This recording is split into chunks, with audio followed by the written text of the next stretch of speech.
Ateistlər və deistlər təkamül anlayışını sanki Allahı, dini və inandığımız hər şeyi əzən sehirli bir çəkic kimi irəli sürməyi sevirlər. Onlar deyirlər, təkamül sübut edir ki, həyat kör təsadüfdən yaranıb. Nə Allah, nə dizayn, nə də din gərəkdir. Lakin həqiqət budur ki, onların güvəndiyi nəzəriyyənin özündə ziddiyyətlər, cavabsız suallar və elə kör-körana inam sıçrayışları var. Bu isə həmin nəzəriyyəni elmdən çox dinə bənzədir. Bugün sizə təkamülün necə iflasa uğradığını göstərən ziddiyyətləri bir-bir göstərəcəyik. Bismillahirrahmanirrahim.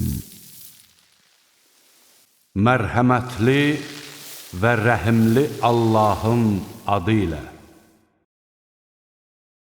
Ziddiyyət 1. İlk hüceyrədəki sadəlik illüziyası.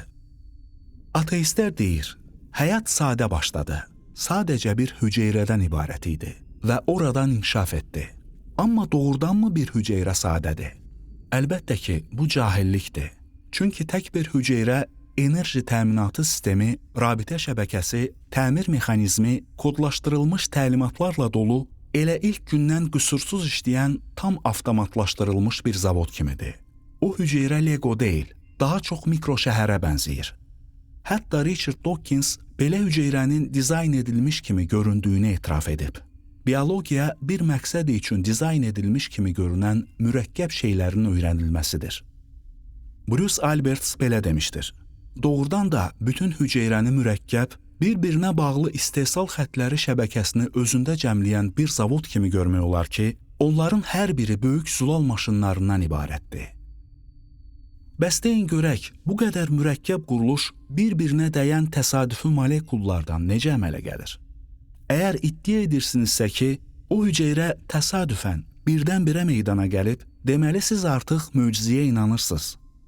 Əgər möcüzələr varsa, onda Allah məsələsi təkrar gündəmə gəlir. Ziddiyyət 2. Xammal haradan gəldi? Ateistlər ən önəmli sualı ötüb keçməyi sevirlər. Maddə, enerji və təbiət qanunları haradan gəlib? Böyük partlayış sizə kainat verdi. Yaxşı, bəs o partlayışı nə doğurdu? Onu idarə edən qanunlar haradan gəldi? Fizika qanunları təkamül edə bilməz. Proton və elektronlar da təkamüllə yaranmır. Əgər təkamül ancaq maddə mövcud olduqdan sonra işləyirsə, onda varlığın özünü izah etmir. Bunu yalnız Allah izah edir. Ziddiyyət 3. DNT bir koddur və hər bir kod ağıldan qaynaqlanır. Gəlin DNT-dən danışaq. Təkamülçülər onu sadəcə kimya kimi görürlər. Halbuki DNT təkcə kimyəvi maddələrdən ibarət deyil, informasiyadır. O, sintaksisə, qrammatikaya və səhv düzəltmə mexanizmlərinə malik 4 hərfli rəqəmsal koddur. Kimya dili bunu izah edə bilməz. Richard Dawkins demişdir, genlərin özləri də xırda daxili quruluşlarında xalis rəqəmsal məlumatlar zənciridir. Onlar həqiqətən rəqəmsaldır, tam əsaslı mənada kompüterlərdə və kompakt disklərdə olduğu kimi. Bill Gates demişdir, İnsan DNT-si kompüter proqramına bənzəyir. Amma indiyədək yaradılmış istənilən proqram təminatından qat-qat çox inkişaf etmişdir. Mürəkkəb və kağız kitabı izah etmir, əksinə müəllif kitabı izah edir.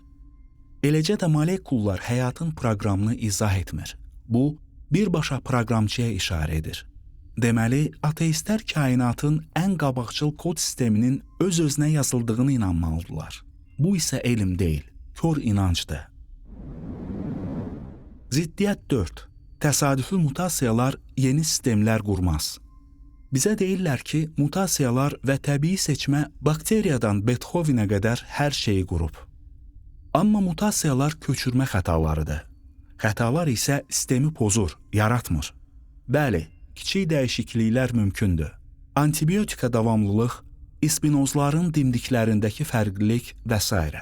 Amma mənə tam yeni bir orqanı, tam yeni bir sistemi quran mutasiya göstərin. Mikroadaptasiyalar yox, innovasiya. Elm mutasiyaların mürəkkəb, yeni quruluşlar ixtira etdiyini heç vaxt müşahidə etməyib. Niyə?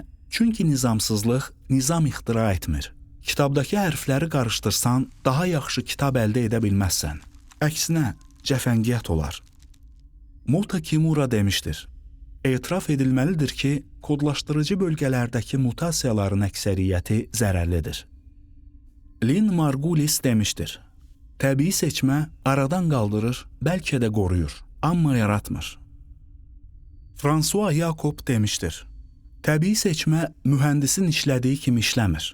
O, daha çox bir xırda təmirçi kimi işləyir. Nə yaradacağını dəqiq bilməyən, amma ətrafında tapdığı şeyləri, istər ip parçaları, istər taxta qırıqları, istərsə də köhnə kardonları istifadə edən bir təmirçi kimi. Ziddiyyət 5. Tapılmış fosil qalıqları təkamülü dəstəkləmir. Darwin özü qəbul etmişdi. Əgər nəzəriyyəsi doğru olsaydı, fosil tapıntıları saysız-hesabsız keçid formalarını mərhələ-mərhələ digərinə çevrilən canlıları göstərməli idi. Bəs onlar haradadır? Dəqiq sitat belədir.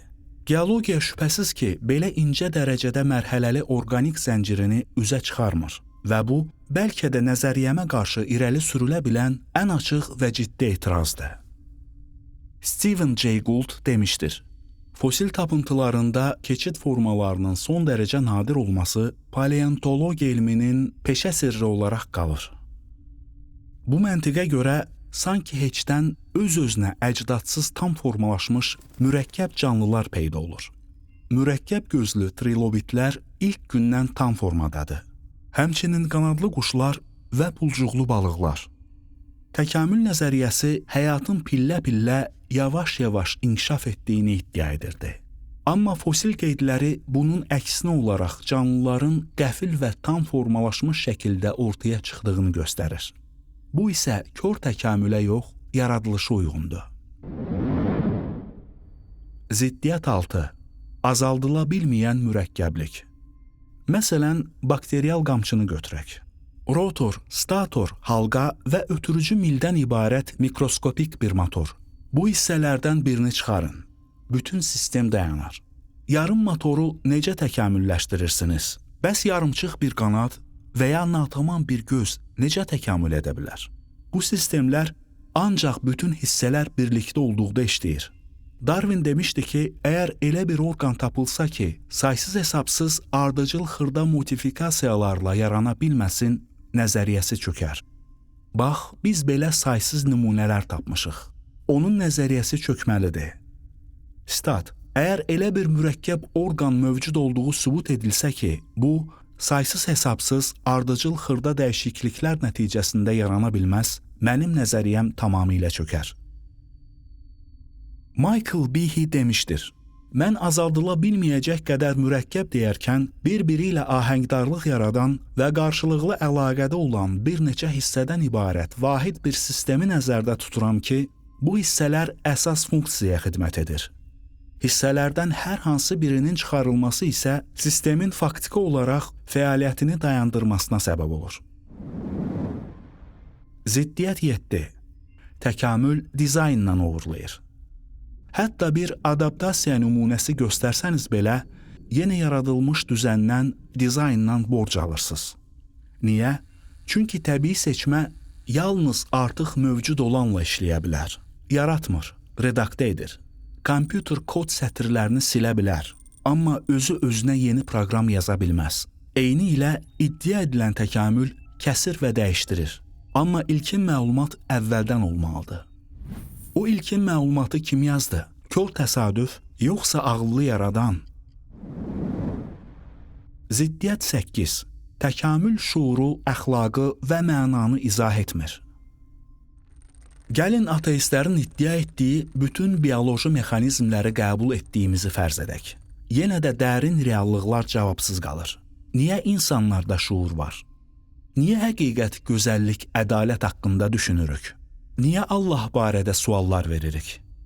Məhəbbəti sağ qalma instinktinə endirə bilməzsiniz. Mənəvi öhdəliyi beyində atəşlənən kimyəvi siqnallara endirə bilməzsiniz. Təkamül bəlkə instinktləri izah edir, ruhları izah etmir. Stephen Jay Gould demişdir. Elm sahəsi empirik aləmi əhatə edir. Nədən ibarət olduğunu və niyə bu şəkildə işlədiyini araşdırır. Din isə insanın mənəvi anlam və dəyərlərlə bağlı suallarını cavablandırır. Ziddiyyət 9. İnamdakı ikili standart. Ateistlər möminləri imanda suçlayırlar. Amma onların bütün sistemi də inam üzərində qurulub. Həyatın cansızdan doğulduğunu inam, təsadüfi mutasiyaların mürəkkəbliyi yaratdığını inam, əski fosillərin bir gün tapılacağını inam. Onlar möcüzələrlə istehza edirlər. Amma nəzəriyyələri möcüzə yaradan olmadan ard-arda möcüzələr tələb edir. Heç olmasa biz möcüzələrin arxasında hər şeyə qadir, sonsuz elm sahibi olan Allahın dayandığını etiraf edirik. Onlar isə Allahın gücünü təsadüf etiketi altında gizlincə içəri daxil edirlər. Ziddiyyət 10. Təkamül Allah və ya dini təkzib edə bilməz. Son və öldürücü zərbə budur. Tutaq ki, təkamül həqiqətdir. Biologiyanın hər mərhələsi təbii proseslərlə açılır. Bu belə olsa da Allahı təkzib etmir. Ən yaxşı halda təkamül həyatın necə inkişaf etdiyini təsvir edər. Niyə var olduğunu yox. Çörəyin mayaya görə qalxdığını deməyim çörəkçini təkzib etmir. Ateistlər təkamülü Allaha qarşı çəkic kimi qaldırırlar. Amma o çəkic özlərinə dəyir. Çünki təkamül həqiqidirsə belə yenə də qanunlar, informasiya, nizam və məqsəd tələb edir. Yəni kör təsadüfün təmin edə bilmədiyi şeylər. Yekun. Ateistlərə, deistlərə çağırış. Çağırışın budur. Ateistlər və deistlər, təkamülü Allaha qarşı silah kimi təqdim etməyi dayandırın. Bu nəzəriyyə boşluqlarla doludur. Fərziyyələr üzərində qurulub və elmi dəlillərdən çox inanca bənzəyir. Siz deyirsiniz ki, möminlər izah kimi Allaha sarılır. Amma siz də təsadüfü ilahlaşdıraraq ona sarılırsınız. Kör, şuursuz, amma güya həyatı, şuuru, əxlaqı və mənanı yarada bilən bir qüvvə kimi. Bu, elm deyil. Bu sizin inancınızdır, dininizdir və qaça bilməyəcəyiniz həqiqət budur. Nəzəriyyənizdəki hər qüsur xaosa yox, dizayna, təsadüfə yox, məqsədə, ateizmə yox, Allaha işarə edir.